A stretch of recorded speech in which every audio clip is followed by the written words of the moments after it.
विधानसभा निवडणुकांच्या पार्श्वभूमीवर ठाकरे बंधूंमध्ये समेट झाल्याची चर्चा आहे। माहीम मतदारसंघात मनसेकडून अमित ठाकरे यांना उमेदवारी दिली जाणार असल्याची माहिती मिळते। तर अमित ठाकरे माहीममधून उभे राहिले तर उद्धव ठाकरे यांची शिवसेना त्यांच्या विरोधात उमेदवार देणार नसल्याची शक्यता आहे। माहीम मतदारसंघात मनसेकडून अमित ठाकरेंना उमेदवारी दिली जाणार असल्याची माहिती आहे। अमित ठाकरे माहीममधून उभे राहिल्यास उद्धव ठाकरेंची शिवसेना त्यांच्या विरोधात उमेदवार देणार नसल्याची माहिती सूत्रांकडून देण्यात आली आहे। वरळीतून पुन्हा एकदा आदित्य ठाकरे निवडणूक लढवणार आहेत। त्यांच्या विरोधात मनसेकडून संदीप देशपांडेंच्या नावाची चर्चा आहे। जर माहीममध्ये उभाठाने उमेदवार दिला नाही तर वरळीत मनसेही आदित्य ठाकरेंविरोधात उमेदवार उभा करणार नसल्याची माहिती आहे। जर अमित ठाकरेंना माहीम विधानसभेतून उमेदवारी दिली तर आम्हाला आनंदच होईल, कारण ठाकरे ब्रँड जो आहे त्याचा बेनिफिट माहीम विधानसभेला मिळेल आणि निवडणूक जिंकण्यासाठी सोपं होईल। 2019च्या विधानसभा निवडणुकीत आदित्य ठाकरेंनी वरळी मतदारसंघातून पहिल्यांदा निवडणूक लढवली होती। त्यावेळीही मनसेनं वरळीत आदित्य ठाकरेंसमोर उमेदवार दिला नव्हता।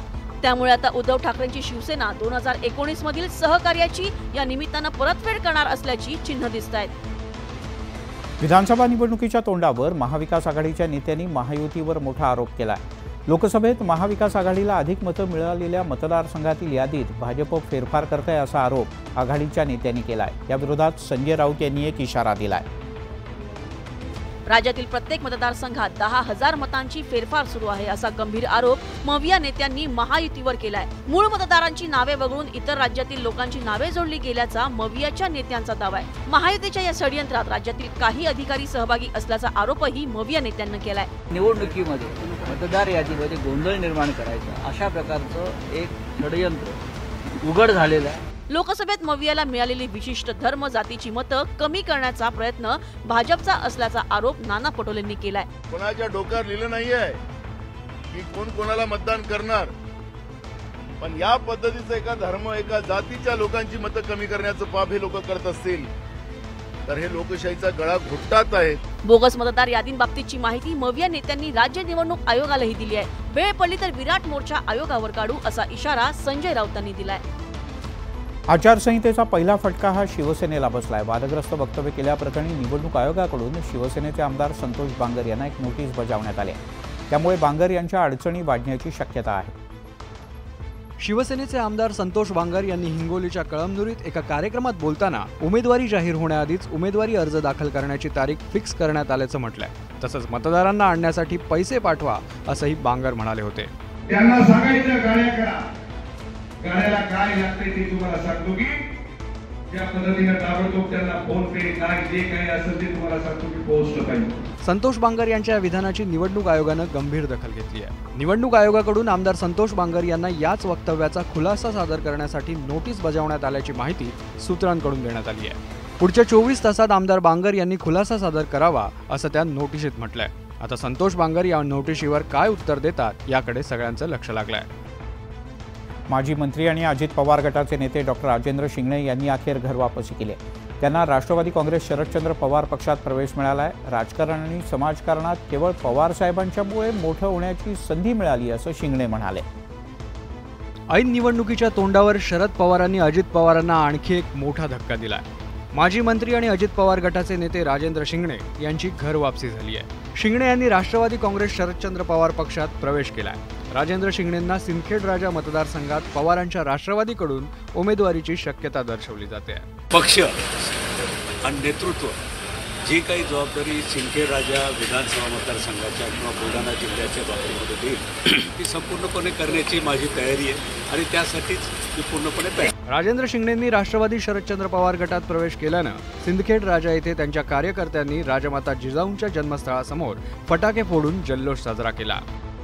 राजेंद्र शिंगणेंची पुतणी ही निवडणूक लढवण्यासाठी इच्छुक होती। त्यातच आता शिंगणेंची घरवापसी झाल्यानं गायत्री शिंगणे आता काय भूमिका घेणार, सिंदखेड राजामध्ये काका विरोधात पुतणी असा सामना होणार का याकडे लक्ष लागलंय।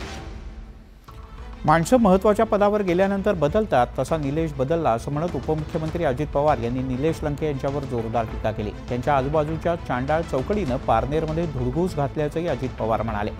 याच वेळेला अजित पवार यांनी जोरदार टोलेबाजीही केली। पारनेरमध्ये घेतलेल्या जाहीर सभेत बोलताना अजित पवारांनी खासदार निलेश लंकेंविरोधात जोरदार निशाणा साधलाय। सुपा MIDCत गुंडगिरी सुरू असल्याचा आरोपही अजित पवारांनी केलाय। पारनेर तालुका माझा दुष्काळी तालुका, परंतु सुप्याला MIDC आल्यानंतर पारनेरचं चित्र बदलायला लागलं. परंतु आज तिथं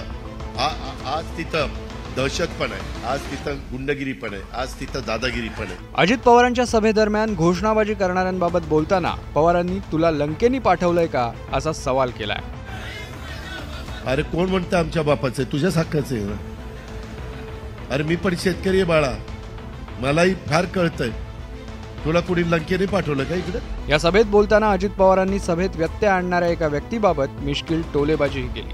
याला दुपारी चंद्रावर गेलाय का रे? मी सांगेन तोच उमेदवार तुम्ही निवडून द्या, त्यामुळे पुढच्या काळात योजना चालू ठेवण्यास मदत होईल असं आवाहन अजित पवारांनी केलं आहे. विधानसभा निवडणुकीला बरोबर 1 महिना उरला आहे, पण अद्यापपर्यंत दोनही आघाड्यांचं जागा वाटप काही जाहीर झालेलं नाही.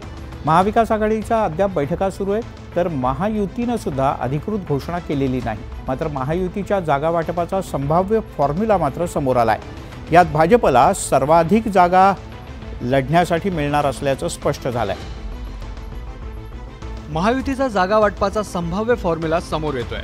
महायुतीच्या संभाव्य फॉर्म्युलानुसार भाजपला 151 जागा, शिवसेनेला 84 जागा तर राष्ट्रवादीला 53 जागा देण्यात येणार आहेत. लोकसभेप्रमाणे विधानसभेला राष्ट्रवादीला कमी जागा लढण्याचा भाजप आणि शिवसेनेचा आग्रह आहे. जवळपास ज्या अडचणीच्या जागा होत्या त्यातल्या अर्ध्यापेक्षा जास्त आम्ही क्लिअर केल्या. थोड्याशाच जागा अजून बाकलेल्या आहेत, त्या या 2 दिवसात आम्ही क्लिअर करू. 25, 30, 35 जागांवर, त्यामुळे अगदी शेवटच्या टप्प्यात आहे. जागा कमी लढण्याच्या मुद्द्यावर निर्माण झालेला तिढा सोडवण्यासाठी भाजप नेत्यांचा प्रयत्न आहे. जागा सोडण्याच्या बदल्यात भाजप आणि शिवसेनेच्या वतीनं अजित पवारांना विधान परिषद देण्याचा प्रस्ताव देण्यात आला. मात्र अजित पवारांना हा प्रस्ताव मंजूर नाहीये. आम्ही तिघं एकत्रपणे प्रेस घेऊ आणि त्याच्यामध्ये कुणाला किती जागा वगैरे सगळं व्यवस्थितपणे सांगू. कुठेही अडचणी येणार नाही. लवकरच महायुतीचे तिन्ही नेते एकत्र परिषद घेऊन जागा वाटप जाहीर करतील. तोपर्यंत असे फॉर्म्युले समोर येतच राहतील. आणि एक ब्रेकिंग न्यूज या क्षणाची, ती म्हणजे निलेश राणे मुख्यमंत्री एकनाथ शिंदे यांची भेट घेणार आहेत. वर्षा या बंगल्यावर ते मुख्यमंत्र्यांना भेटायला जाणार आहेत. निलेश राणे विधानसभा निवडणूक लढवण्यासाठी इच्छुक आहेत. प्रामुख्यानं कुडाळ, मालवण या विधानसभा मतदारसंघातून निलेश राणे इच्छुक आहेत. आणि यापूर्वी नारायण राणे यांनी देवेंद्र फडणवीस आणि चंद्रशेखर बावनकुळे यांची भेट घेतली होती, पण कुडाळ मालवण ही जागा शिवसेनेची आहे. त्यामुळे इथून निलेश राणे यांना उमेदवारी हवी आहे आणि याकरता निलेश राणे मुख्यमंत्री एकनाथ शिंदे यांची त्यांच्या वर्षा या निवासस्थानी भेट घेणार आहे. उदय जाधव आपले प्रतिनिधी आपल्यासोबत आहेत. उदय, काय अधिक माहिती? भाजपचे तळकोकणातले नेते आणि माजी खासदार निलेश राणे हे थोड्याच वेळामध्ये मुख्यमंत्री एकनाथ शिंदे यांची वर्षा निवासस्थानी भेट घेणार असल्याची माहिती मिळते. निलेश राणे हे मालवण कुडाळ या विधानसभा मतदारसंघातून निवडणूक लढण्यासाठी इच्छुक आहेत आणि त्यानंतर त्यांना तिथून उमेदवारी देण्यासंदर्भात देखील आता जवळपास निश्चित झालेला आहे. मात्र निलेश राणे हे कुडाळ मालवणमधून जर उमेदवार असतील तर त्यांना शिवसेनेमध्ये पक्ष प्रवेश करावा लागेल आणि त्या दृष्टिकोनातून ही महत्त्वाची चर्चा आज वर्षा निवासस्थानी होणार आहे. ही भेट झाल्यानंतर कदाचित माजी केंद्रीय मंत्री नारायण राणे हे देखील वर्षा निवासस्थानी येतील आणि मुख्यमंत्री एकनाथ शिंदे यांची भेट घेणार असल्याची माहिती मिळते आहे. आणि पुढील 2 दिवसांमध्ये निलेश राणे यांचा शिवसेनेमध्ये पक्षप्रवेश होईल आणि त्यानंतर त्यांची उमेदवारी देखील जाहीर होईल अशी माहिती मिळते आहे. उदय, तुर्तास धन्यवाद या माहितीबद्दल.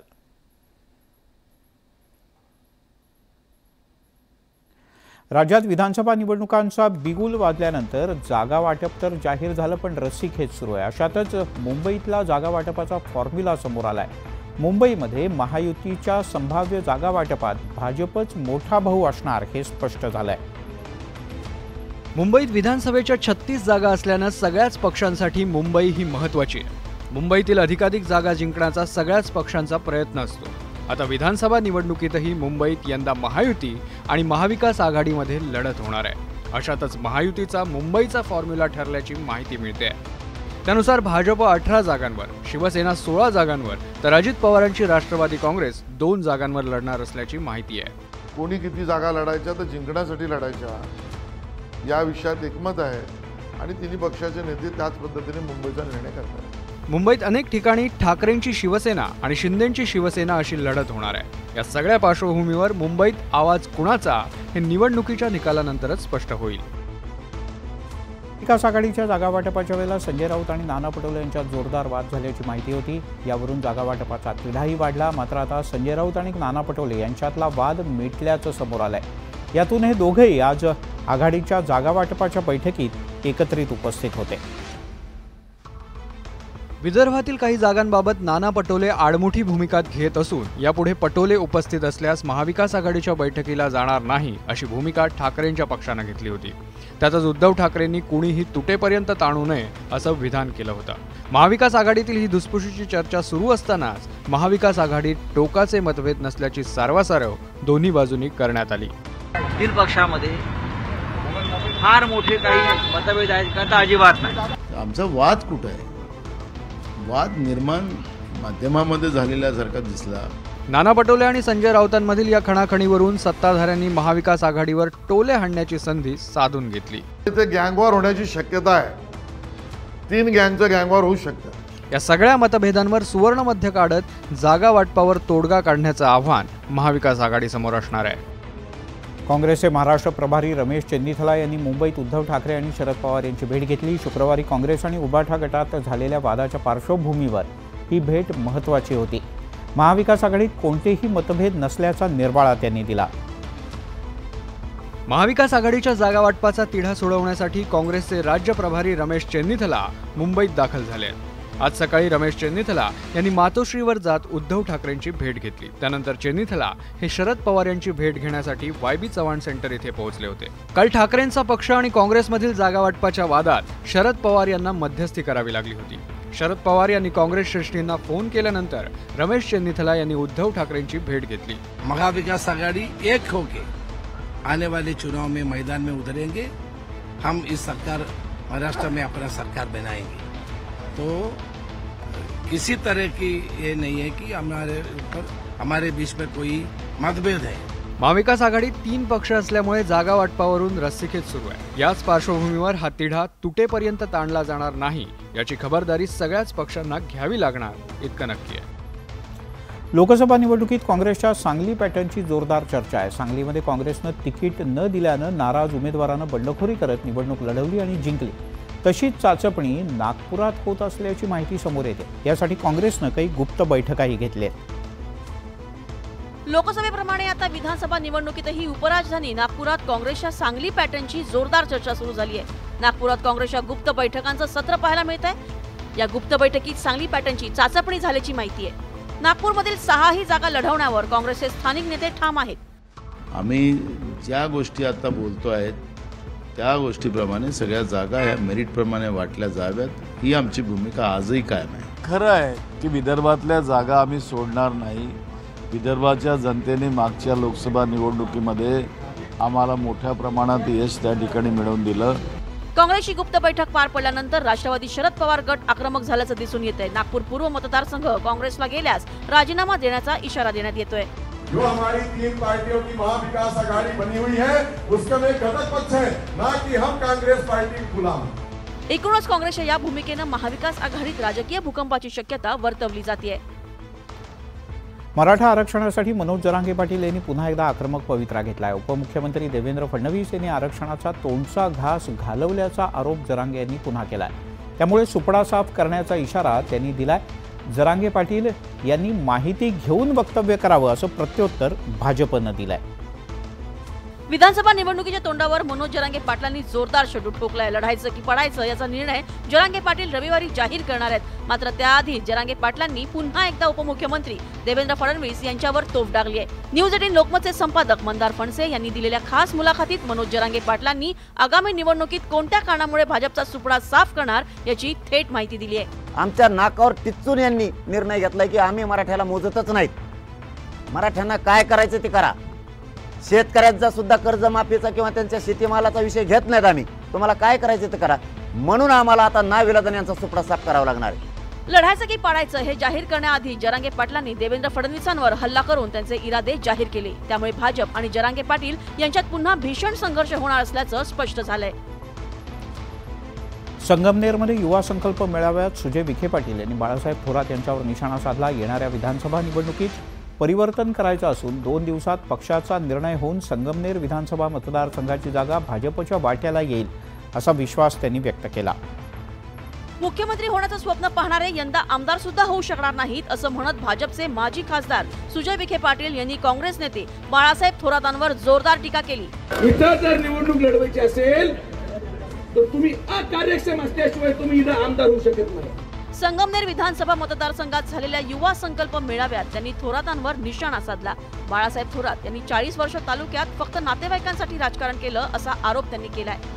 हे जे आज या महाराष्ट्रामध्ये मुख्यमंत्री होण्याचं स्वप्न पाहत आहेत हे आमदार झालेला सुद्धा अवघड झालेले आहेत. आजची सभा त्या मुख्यमंत्री सोडा यांच्या नावापुढे आमदार तरी राहतं का? आमच्या कार्यकर्त्यांना हात लावाल तर इथे जाऊन गाडेन असा इशाराही सुजय विखे यांनी केलाय. जर तुम्ही माझ्या एकाही कार्यकर्त्याला हात लावायचा प्रयत्न केला तर इथं येऊनच मी तुम्हाला गाडेल हे पण सुजय विखे सांगतो. एकूणच उमेदवारी जाहीर होण्याआधीच सुजय विखेंनी वातावरण तापवण्यास सुरुवात केली आहे.